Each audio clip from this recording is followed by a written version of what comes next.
네, 전 국민에게 25만 원에서 35만 원을 지급하기 위한 민생회복지원금 특별법이 국회 본회의 통과를 앞두고 있습니다. 민주당이 주도하고 정부와 여당이 반대하는 전국민 민생회복지원금, 지금의 경제 상황에서 바람직한지 두 분의 얘기를 들어보겠습니다. 이주희 이화여대 사회학과 교수, 신세돈 숙명여대 경제학부 명예교수 나오셨습니다. 두 분 어서 오세요. 반갑습니다. 반갑습니다. 네, 안녕하세요. 자, 민생회복지원금 특별법입니다. 25만 원 전 국민에게 지급하자. 이재명 민주당 대표의 간판 법안인데 우선 이 법안이 조금 처음 발의될 때와 좀 달라졌는데 좀 구체적인 내용, 신 교수님 내용을 좀 설명해 주실까요? 네, 이 민생회복지원금을 25만 원을 지급하겠다 예. 하는 내용은 이미 지난 총선에서 예. 민주당이 공약 1호로 내걸었던 거라서 예. 우리 국민들이 다 알고 계시고 예. 그다음에 언제 주냐? 언제 주는? 아주 목말라 하시는 것 같아요. 통과도 안 됐는데. 네. 근데 이제 법을 보면 25만 원에서 35만 원의 소득이라고 했어요. 법에 보면. 네. 소득을 증가시켜 가지고 네. 소비를 활성화시킴으로써 네. 소상공인과 자영업자의 매출을 제고하여 내수 경기를 회복하겠다. 요게 민생회복 지원금의 핵심 목표예요. 네.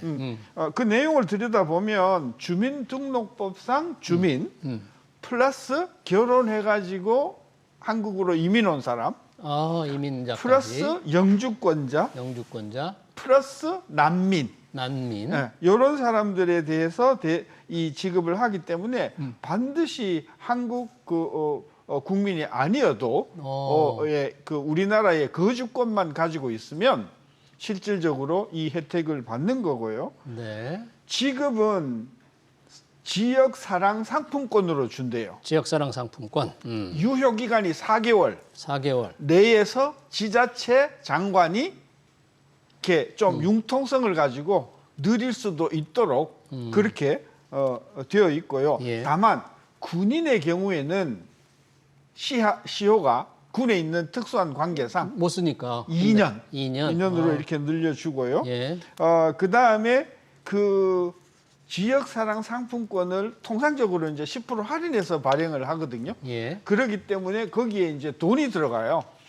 발행 할인해서- 비용이 발행 들어간다고요. 비용. 네. 네. 그 발행 비용을 중앙 정부가 반드시 지원을 하도록 네. 하는 그런 내용으로 되어 있습니다. 네. 참고로 제가 오기 전에 22년도에 1년 동안 전국에 있는 지방자치단체가 발행한 지역사랑 상품권의 네. 총액이 한 22. 13조. 그 당시 13조였어요? 그러니까 작년에. 2023년. 예. 예. 그러니까 지방자치단체가 총 발행한 예. 지역사랑 상품권이 13조니까 전국에서? 이번에 만약에 이것이 통과되어 가지고 예. 13조 원의 거의 13조 원 내외의 그 지역사랑 상품권이 발행이 된다고 하면 예.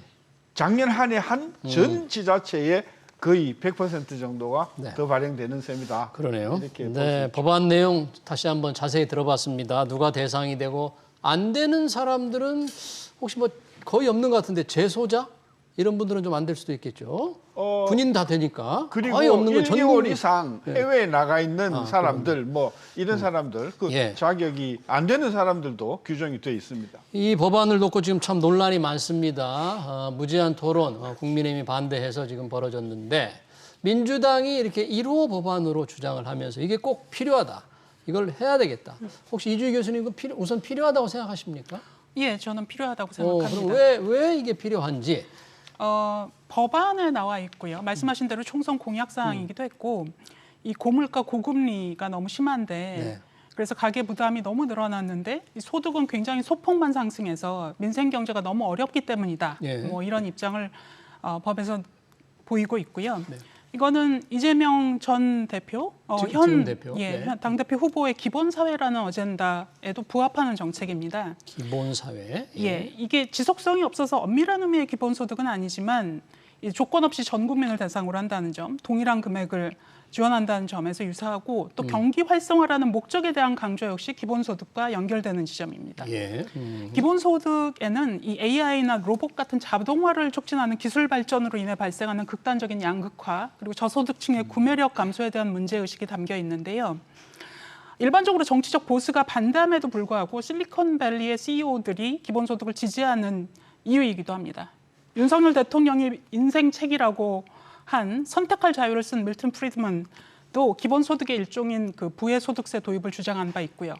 그래서 저는 기본소득은 이게 특정 이데올로기랑 연결된 정책이 아니라는 점을 강조하고 싶어요. 네. 그러니까 물론 이걸 지지하는 저 같은 사람도 있지만 일자리 보장이 더 중요하고 또 동일한 액수를 지불하는 게 평등에 훼손된다는 점을 들어서 이거를 반대하는 진보도 있습니다. 그런데 바로 이런 점을 반영하듯이 이게 2년마다 유럽 여러 국가에서 시행하는 2016년 그 유럽 사회조사 ESS에 따르면 기본소득 제도의 약 50%의 보수 지지층 그리고 57%의 진보 지지층이 찬성했는데 이걸 가장 많이 지지한 사람들은 정치적으로 보수도 아니고 진보도 아닌 중도층으로 약 3분의 2가 넘게 찬성했다고 합니다. 예. 네, 지금 이주 교수님이 두 가지 측면에서 이 법의 필요성 25만 원 지급해야 된다는 쪽에 민주당 논리와 함께 첫 번째는 경기 회복을 위해서 민생 경제를 좀 살리기 위해서 경기 활성화를 위해서 첫째 필요한 측면이 있다.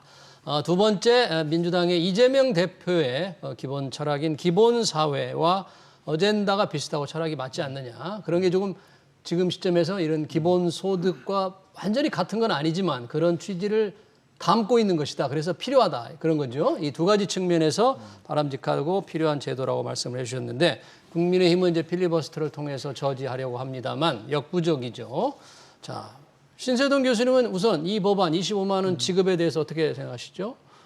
반대죠. 반대입니까? 절대 반대죠. 절대 반대. 그런데 그렇습니다. 우리 이주희 교수님이 얘기한 경기 활성화를 위해서 필요하다는 측면과 이재명 대표의 기본 사회, 기본 소득의 정신과 조금 맞는 측면에서 필요한 두 가지 점에 대해서 좀 일단 경기 회복에 있어 가지고 이게 효과가 있냐 없냐 하는 부분은 네. 벌써 4년 전에 KDI 연구를 통해서 입증이 됐어요. 어떻게 됐어요? 그러니까 100을 썼더니 네. 실제로 경기 활성화에 기여를 한 부분은 20% 30%밖에 되지 않는다. 20, 30%밖에 네, 그리고 안 된다? 나머지 7, 80%는 예. 그 돈 안 줬었어도 썼을 때를 쓴 거다. 아, 네. 그러니까 결국은 새로운 경기 내수 네. 경기 활성화나 소상공인의 매출 제고에 효과가 없다. 없다더라 하는 것이고요. 예. 그다음에 사회가 뭐 평등 모든 사람에게 정말 멋있는 이데올로기적으로 말이죠. 네. 근데 두 가지 전제 조건이 있어요. 재원이 있는가? 재원. 네. 한국과 같이 지금 앞으로 다른 데 써야 할 부분이 많은데 그 돈도 우리가 지금 감당을 못 하는데 이 법대로라면 네. 한 13조 원이 최소 들어가는 게 됩니다. 그렇죠. 이대로라면. 네. 근데 13조 원이 뭐 크냐 작으냐를 네. 떠나서 네. 그게 효과도 없을 뿐만이 아니라 전 국민들한테 굉장히 나쁜 교육을 시키는 거라고 생각을 해요. 나쁜 교육. 나쁜 버릇을 저는 만들어내는 거다. 그러니까 국가가 모든 것을 다 담당을 한다. 이게 이제 기본 소득과 기본 사회의 개념인 것 같은데. 예. 예. 알겠습니다. 반대하는 논리 더 있습니까? 아니 그렇게 되면 당장은 좋은 것 같은데 우리가 긴 텀에서 보면 이게 굉장히 도덕적으로. 네, 지금 이제 신세동 교수님 세 가지를 지적해 주셨어요. 경기 회복 효과가 이제 없다고 하시면서 2022년이죠. 2020년인가요? 재난지원금을 다 댔을 때 KDI에서 분석한 소비 효과 한 30% 정도에 그쳤다. 나머지는 이미 써야 될 돈을 썼다는 얘기고 두 번째는 돈이 어디 있느냐? 재원 문제를 13조 원의 재원 문제 어디다 돈이 어디 있는데 써야 되느냐?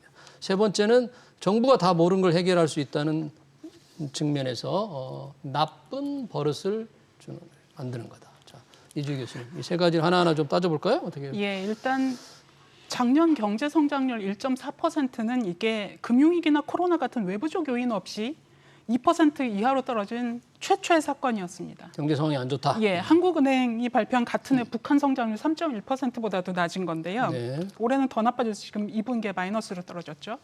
아까 신 교수님께서 아까 재난 잠깐요. 마이너스가요. 전분기 마이너스고요. 전년 동기비로는 2.4%입니다. 네. 그건 1분기라고 네. 생각이 되는데 아니, 예, 2분기요. 알겠습니다. 네. 중요한 점은 아까 KDI 그 보고를 말씀하셨는데요. KDI의 소비 효과 2020. 그렇죠. 신규 소비 창출 효과가 30% 안팎이라고 네. 나온 거. 다른 분석에서는 그보다 훨씬 높은 것도 있다는 점 말씀드리면서 30%라고 하더라도 이게 전혀 나쁜 결과가 아니라는 점 말씀드립니다. 그러니까 어차피 그 상품권으로 지급하면 쓸 돈을 상품권으로 쓰고 나머지 돈을 뭐 딴 해외 직구를 하든지 저축을 하는 게 이게 뭐가 도움이 되느냐라는 논리가 있는데 이거야말로 굉장히 좀 단견이라고 보여집니다. 왜 그러냐면 어차피 쓸 돈을 지역 상품권으로 써서 현금이 남았다.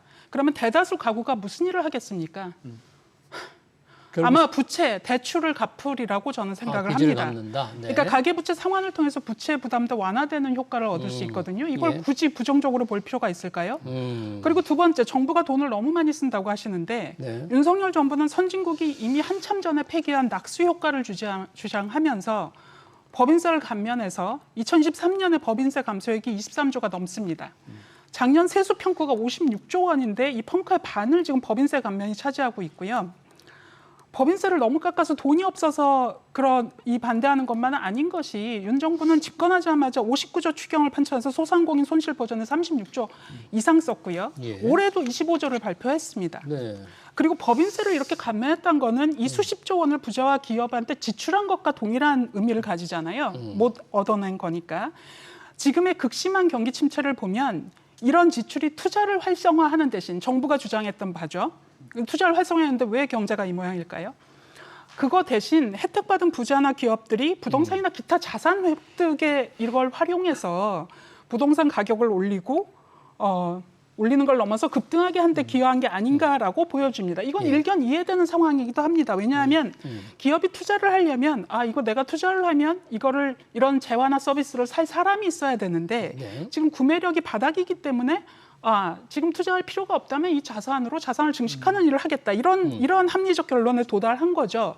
그래서 이런 상황을 개선하기 위해서 지금 민생회복지원금을 통해서 경기를 활성화하는데 기여하겠다고 하는 건데 이거를 도대체 왜 반대하는지 모르겠습니다. 잠깐만요. 예, 왜 반대하느냐? 잠깐만요. 그러니까 좀 요약을 하자면 네.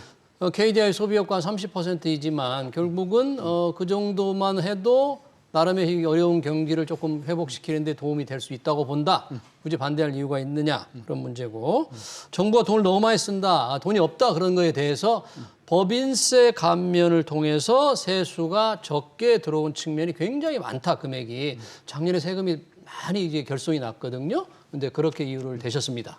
30% 효과만 있다는 것도 중요하다고 하면 30%만 주자는 거예요. 다 주지 말고 100을 주지 말고 예. 전 국민 주지 말고 예. 효과가 있는 30%만 골라서 주자. 그렇다고 하면 찬성한다. 그 말씀 드리고. 대상을 30%만 30%만. 네, 그다음 두 번째 법인세 이야기 하셨는데 법인세 몇 프로 낮췄습니까? 이 교수님 몇 퍼센트 포인트 낮췄어요? 1% 낮췄지만 네. 결국에는 그러니까 가장 법인세 줄어든 돈을 게 많이 버는 법인세율 기업들이 1% 때문입니까? 법인세가 줄어들었잖아요. 그러니까 그 법인세 56조 줄어들었다는 게 네. 법인세율 낮아서 그런 겁니까? 뭐 법인세율은 1%밖에 안 낮아졌어요. 세수 56조는 세수 펑크고 23조가 줄어들었습니다. 그러니까 23조가 줄어든 게 법인세를 법인세 낮춰서 그런 그렇게 됐습니다. 1% 예. 포인트가 잠깐만요. 이윤이 안 나서 그런 것도 있겠죠. 알겠습니다. 이게 법인세율은 2022년 시청자들 도움을 보기 위해서 제가 말씀드린다면 네. 최고 세율을 3%포인트 낮추려다가 이제 1%포인트만 낮췄고요. 대체로 법인세 세율 인하가 과연 세수 감소에 어떤 효과를 작용할지는 뭐 찬반 논란이 있습니다만 법인세가 줄어드는 건 아무래도 이제 기업이 이익을 좀 적게 냈기 때문에 법인세가 줄어든 측면이 그렇습니다. 많다고 봐야죠. 따라서 이것을 윤석열 정부의 법인세 낮춤에 따라서 법인세가 낮아졌다고 이야기하는 거는 현실을 굉장히 오도하는 거고요. 네. 윤석열 정부가 그렇게 못했으면 소득세는 줄었습니까? 늘었습니까? 예? 소득세수는 줄었습니까? 늘었습니까? 늘었죠. 네. 알겠습니다. 네. 그러면 그러니까 법인세는 깎아주고 소득세는 많이 걷어가는 거네요. 네. 예. 그러면 소득세를 소득세를 낮췄으면 윤석열 정부를 비판할 수 있겠지만 윤석열 정부가 법인세율을 원래대로 못 낮추고 1% 낮춘 것에 의해서 법인세가 그러면 민주당도 책임 있어요. 법인세율 1% 낮추는 거에 도장을 찍은 당이 법인세 인하에 1% 낮춘 당이 민주당이잖아요. 알겠습니다. 법인세 부분은 이제 그 정도로 마치고요. 법인세율 인하의 실제 세수 감소 효과에 대해서는 좀 서로 의견이 다른데 네. 네, 그 정도로 하시고요. 이 재원 문제에 대해서 그러면 어떻게 마련을 할 수 있을까 현재 세수 결손 상황을 좀 걱정하시는 거죠. 결손 상황 이렇게 이런 게 초래가 됐는데 뭐 어떠냐 그 정도에서 마이너스를 했느냐 아니면 재원을 어떻게 마련할 그러니까 수 있습니까? 저는 꼭 필요한 예를 들면서 하위 20%, 대상을 하위 20%, 뭐 하위 30%까지도 좋습니다. 전 국민에게 주지 말고. 네, 전 국민에게 주지 말고 하위 30% 국민에 대해서 그게 뭐 전기값이 됐든 아니면 식품 상품권이 됐든 뭐 이런 쪽으로 저는 지원해 주면 지금 13조에서 18조의 예산보다는 한 5분의 1로 줄어들지 않겠습니까? 혹시 이주희 교수님, 네 말씀하시죠. 예, 저가 이런 그게 일견 합리적으로 들리긴 합니다. 하지만 문제가 뭐냐면 예. 소득이라는 게 이게 작년 소득이거나 6개월 전 소득이거든요. 네, 근데 보통의 국민들은 자기가 작년에 그랬지만 올해는 소득이 없을 수도 있고 또 소득이 있었다 하더라도 집안에 누가 아프거나 무슨 일이 벌어지거나 해서 소득이 줄어들 수도 있습니다. 네. 그러므로 기본소득의 원리는 이것을 먼저 지급하고 예를 들어서 연말정산을 통해서 과도하게 뭐 소득이 이미 충분했던 사람한테는 거두어드리면 되는 거거든요. 그래서 그러니까 지금 생각으로는 그게 일견 합리적으로 보이지만 여러 가지 문제상 이게 더 제가 생각할 때는 먼저 다 주고 거두어드리는 게 더 합리적으로 보이고요. 네. 또 지금 목적은 단지 돈을 지원하는 게 아니라 경기 활성화에 방점이 찍혀 있습니다. 경기 활성화에. 그렇다면 가능하면 많은 국민이 이것을 주고 또 그거를 그냥 현금으로 가지고 있지 않고 지역사랑 상품권을 통해서 소비를 진작해서 경기 활성화를 유도하는 그런 목적이기 때문에 저는 전 국민한테 지급하는 게 옳다고 1년에 봅니다. 우리 국민이 소비가 얼마인지 아십니까? 네. 네. 하여튼 전 국민에게 일단 지급하고 대상 문제에 관해서는 말씀해 주시죠. 네, 얼마인지 아시냐고요? 네.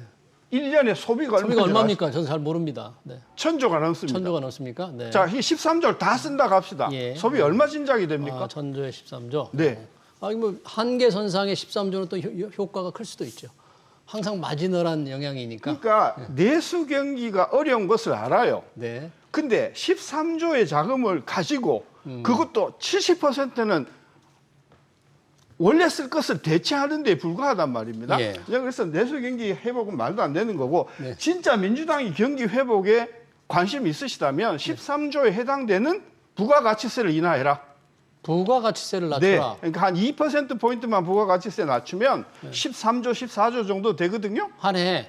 한 해에. 예. 그거 가지고 저는 가격도 인하시키고 소비 상품의 판매도 촉진시키고 그래서 진짜 경기를 살리려고 하면 부가세를 저는 부가세를 과감하게 낮추는 것이 필요하다. 그 주장을 제가 네, 합니다. 의 교수님. 부가세는 대표적인 역진적 세제 중에 하나이고, 소비를 역진적인 소비를 세제다. 많이 하는 사람한테 더 혜택이 가는 거기 때문에 물론 이거 세율 낮추는 것도 저는 고려할 수 있다고 생각합니다만 그것과 이거를 연결시키는 것은 좀 무리가 있다고 보고요. 네. 우리나라 경제 규모가 2,200조가 넘는데 그리고 이미 그 정부가 제가 보기엔 일부 낭비한 돈도 상당히 많은 것 같은데 단 13조를 국민을 위해 못 쓰겠다는 걸 도저히 이해하기가 힘듭니다.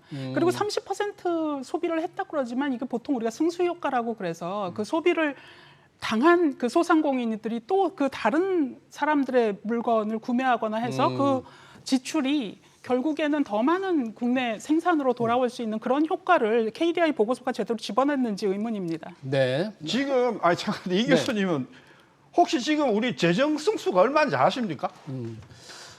재정 승수가 1%가 넘습니까? 안 넘습니까? 재정 승수가 1이 안 됩니다, 지금. 네, 그러니까 재정수라는 보통 게 일 안팎이 돼야 되고 지출을 1을 풀어도 네. 1만큼의 소비 진작 효과가 없다. 뭐 없다. 그런 얘기인데 보통은 1이 돼야 되고요. 네. 그리고 정부 이전 지출 강우에는 보통 0.5에서 1.5 수준으로 알고 있습니다. 그렇습니다. 알겠습니다. 뭐 재원에 관해서 또 여러 가지 논란이 있을 수 있는데 지금 그럼 교수님 우리 만약에 지금 우리 나라 빚이라든지 네. 또는 그 13조 원을 만약에 통과가 돼서 13조 원을 필요하면 어떻게 조달할 수 있죠? 우리 정부는 13조 원을 어디서 내는 거죠? 아마도 저는 국채 발행일 거라고 봅니다. 제 국채를 발행한다. 네. 지금 안 그래도 지금 뭐 1,000조가 넘는데 국채 발행액이 또 한 10조 내지 20조를 더 발행해야 됩니다. 나라 빚이 더 늘어난다 그런 이런 거를 이제 집권당에서는 굉장히 걱정을 하는 거죠. 긴 안목에서 보면 이렇게 이게 국가 재정이 악화되는 것을 방치할 수는 없다. 네. 그래서 이 정부 하에서는 재정을 지키겠다. 그런 생각인 것 같아요. 알겠습니다. 이 또 다른 논란이 민생회복지원금에 관련 논란 이런 논란이 있더라고요. 예산 소요가 들어가는 정책을 이번처럼 특별법으로 제정하면 이 헌법이 보장한 행정부의 예산 편성권을 무력화한다. 그래서 위헌 논란이 있다. 이주희 교수님 혹시 이런 주장을 하는 국민의힘과 정부에서 주로 얘기를 합니다만 이 근거에 대해서는 혹시 어떻게 생각하세요? 위헌 논란. 예, 이게 민생회복지원금에 대한 민생회복지원 특별조치법이 이게 특정한 대상의 법률이 직접적으로 그 대상의 권리와 의무를 결정하는 처분적 법률이고 이게 행정부의 권한을 침해하는 위헌이라는 주장이 있는데요. 네. 처분적 법률이 위헌이라는 헌법 규정은 없고 없어요. 또 지금 본회의에 상정된 이 법안이 민생위기 극복이라는 공익적 목적을 가지고 있다는 점, 또 혜택을 받는 다수 국민이 우리 국민이라는 점에 비추어 행정부의 예산 편성권을 침해한다는 얘기가 왜 제기되는지 의문입니다. 왜냐하면 지급액과 지급 시기를 대통령령으로 정하도록 했고 어차피 법률이 통과되면 예산 편성은 정부가 하게 되고요. 국회는 이게 재정 지출 의무를 부과하고 촉구하는 행위를 하고 있는 것에 불과하죠. 네.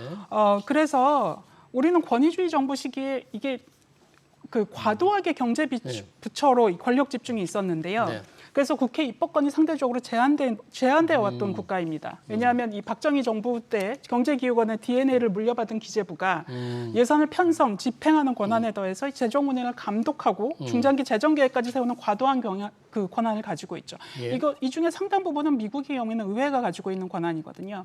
그래서 저는 입법자한테도 입법 형성의 자유가 보장돼야 되고 이거는 국회에 지금 3분의 2에 육박하는 다수 야당이 찬성하는 법이죠. 예. 그래서 입법권을 이렇게 협소하게 해석하면서 이 정도의 법을 가지고 위헌 운운한다면 저는 지금의 대한민국이 경제기원을 통해 예산을 좌지우지하던 그런 시대를 벗어난 의미가 퇴색할 것으로 생각합니다. 네, 행정부의 예산 편성권을 무력화해서 위헌 소지고 있다는 게 국민의힘의 주장이지만 그렇지 않다. 대통령령으로 구체적으로 정하기로 했기 때문에 그건 위헌이 아니다. 이렇게 이주희 교수님 말씀하셨는데 혹시 법적인 말씀 저는 있습니까? 한마디로 이걸 가지고 위헌이라고 꼬투리를 거는 것 자체가 모르긴 하는데 국민의힘에 있는 율사들이 뭐 궁색한 저는 병 이건 헌법에 뭡니까 그 예산 하고 아무 상관없는 아무 상관없는 편성권하고 거예요? 아무 상관없는 네. 거다. 쓸데없는 이게 해가지고 초점을 흐리는 거다. 저는 이거 해당 안 된다고 생각합니다. 그 위헌 아니다. 그 부분에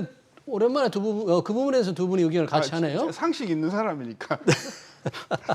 자, 이 재원이라든지 필요성에 대해서는 참 다른 의견을 하셨는데 오랜만에 두 분이 같은 생각을 말씀하시니까 좀 안심이 됩니다. 자, 재난지원금을 현금이 아닌 지역사랑 상품권으로 지급한다. 이게 또 상당히 뭔가 이 지역경제 활성화라는 의미가 있는 것 같긴 한데 정말 이게 꼭 필요한 겁니까? 아니면 부작용 같은 게 없을까요? 지역사랑 상품권을 발행하는 데 따라서 문제라든지 뭐 할인하는 문제라든지 그런 거 없을까요? 혹시? 예, 일부 당연히 예상이 됩니다. 예, 좀 번거로운 절차가 있고 가장 중요하게는 이걸 쓰는 사람이 이제 제한된 곳에 써야 된다는 그런 문제가 있겠죠. 제한된 곳에서. 예, 그럼에도 불구하고 이런 일을 해야 될 필요가 있는 거는 현금으로 지급하면 왜냐하면 전 국민한테 지급하는 거기 때문에 아무래도 부자의 경우 소비보다 저축할 가능성이 훨씬 크고요.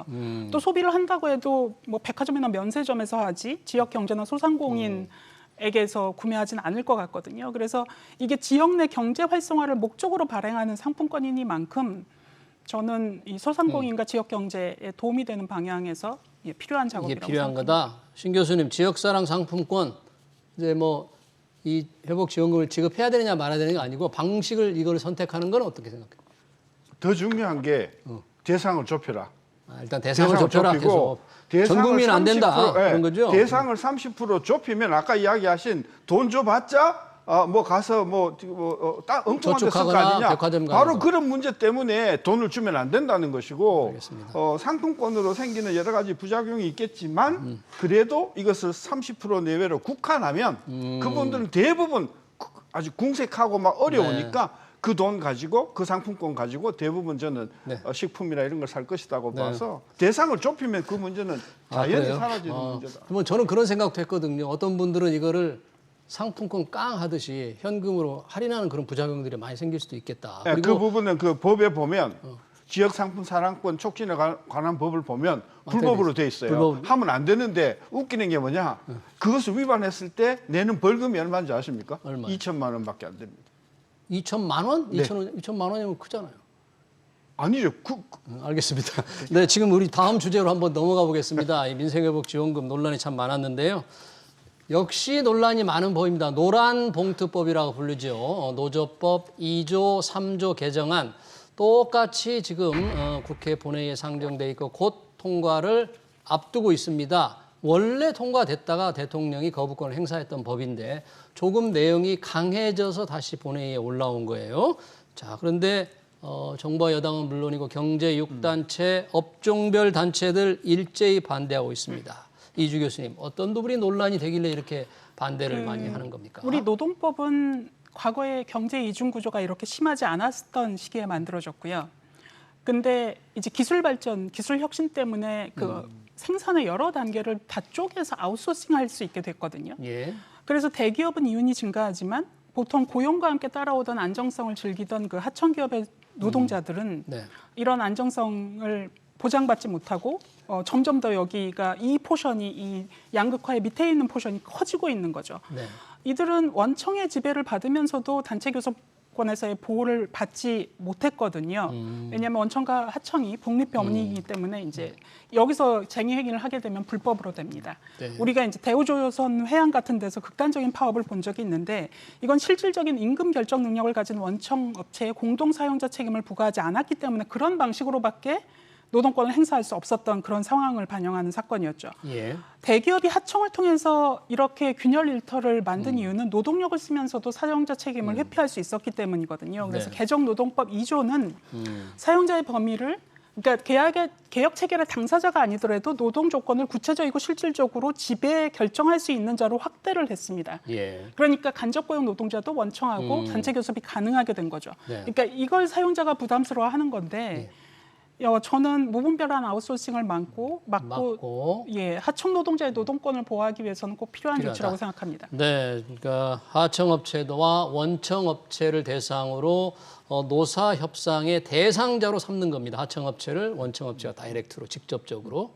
그것은 필요하다. 하청업체가 여러 가지 어려움을 생각했을 때 그렇게 보시면 그뿐만이 아니고 네. 이번에 그 개정된 법을 보면 지금 이제 원청 고용자도 그 책임을 물게 하는 것만 있는 게 아니고 예, 원래는 단체 교섭과 그 다음에 쟁의 행위 네. 이거 둘 다 법률적인 용어입니다. 네. 단체 교섭과 쟁의 행위에 따르는 갈등으로 생기는 손해만 배상하기로 했는데 이 범위를 굉장히 넓혀가지고 예, 사용자의 불법 행위에 대해서 노동자가 이익을 추구하기 위해서 부득이하게 행했던 행위에 대해서 생기는 손해도 면책 사유거든요. 네. 그러니까 이 범위가 사용자만 넓힌 게 아니고 예. 노조원들의 부득이한 부득이한 행위로 인해서 발생한 손해도 면책하게 하고 네. 그 다음에 특수고용자 즉 노조원이라고 볼 수 없는 사람들의 라이더들 예 예를 이런 들자면 사람들의 관련된 것도 면책 사유로 한다 등 네. 이게 내용을 보면은 굉장히 그 범위가 애매하고 넓습니다. 네, 이주 교수님이 좀 하실 말씀 있네요. 예, 이게 우리나라의 노동법이 아무래도 권위주의 시대에 그 영향을 받아서 그 노동쟁의의 불법성이 너무나 과도하게 정의되어 있습니다. 대상 범위가 너무 넓었다는 거죠. 네. 그러니까 개정 노동법 3조는 예. 노동쟁의의 대상 범위를 근로조건의 결정에 관한 사항에서 근로조건에 대한 사항으로 바꾼 겁니다. 확대를 한 거죠. 그렇죠. 대상을. 그러니까 결정에 대한 쟁의 행위만 하게 되면 사용자의 부당노동 행위나 이 단체 협약의 불이행 같은 사안에 대해서도 쟁의 행위를 할 수가 없게 되거든요. 네. 그러니까 법과 법원이 너무 그 합법적인 쟁의 행위의 범위를 협소하게 해석해 와서 우리 사회에 이렇게 강요된 불법 그 쟁의가 만연하게 된 거거든요. 네. 게다가 모든 공동 불법 행위자 각각한테 총 손해 발생의 전부를 부담시켜 왔는데요. 개정노동법 3조는 쟁의 행위로 인한 손해에 대해서 배상 의무자별로 각각의 규칙 사유와 기여도에 따라 개별적으로 책임 범위를 정함으로써 개별적으로. 그러니까 모든 행위자한테 과다한 배상 책임이 부여되는 걸 막았습니다. 그러니까 예. 불법 행위를 용인해 주는 게 아니라 불법 행위에 따른 배상 책임을 구체화한 것에 불과하고요. 예. 도대체 최저임금을 조금 넘는 수준의 보수를 받는 노동자한테 수백억의 손배소를 신청하는 것은 이건 정의의 실현이 아니라 노동자를 지금까지 많이 그랬듯이 자살로 몰아가는 노조 죽이기에 따른 방법이 될 수도 있다는 점 네. 강조하고 싶습니다. 그러니까 처음 지난 21대죠. 통과됐던 게 다시 이제 제2호권에서 거부가 됐다가 다시 이제 통과를 앞두고 있으면 만약에 본회의에서 통과되면 신 교수님, 네. 이 정부 대통령 어떻게 또 할까요? 제2요구를 하죠. 제2호에서 거부권 네, 행사하겠다. 또 거부권 행사하고. 그렇게 해야 된다고 보십니까? 그렇게 해야 된다고 봅니다. 해야 된다고 가장 보고 크게 우려하는 게 지금 뭐 거부권 행사가 지금 한두 번이 아니지 않습니까? 10번이 네, 넘어가지 않습니까? 자주 많이 해서요. 네. 저는 정부 여당도 이 부분에 대해서 좀 심각하게 숙고를 해야 될 뿐만이 아니라 민주당도 계속해서 그 거부권 행사할 것을 알면서도 하는 거는 비생산적이다. 저는 네. 국민의 질타가 있다고 보기 때문에 이제부터는 두 분들이 좀 모여가지고 네. 거부권 행사하지 않고도 통과시킬 수 있는 법안을 전 민주당 쪽에서 만들어서 네. 전 통과하면 앞으로 거부권 행사는 많이 줄어들 거라고 봐서 알겠습니다. 민생회복지원금 논란 그리고 노란봉투법까지 관련 토론 여기서 마치겠습니다. 이주희 이화여대 사회학과 교수, 신세노 숙명여대 경제학부 명예교수였습니다. 두 분 감사합니다.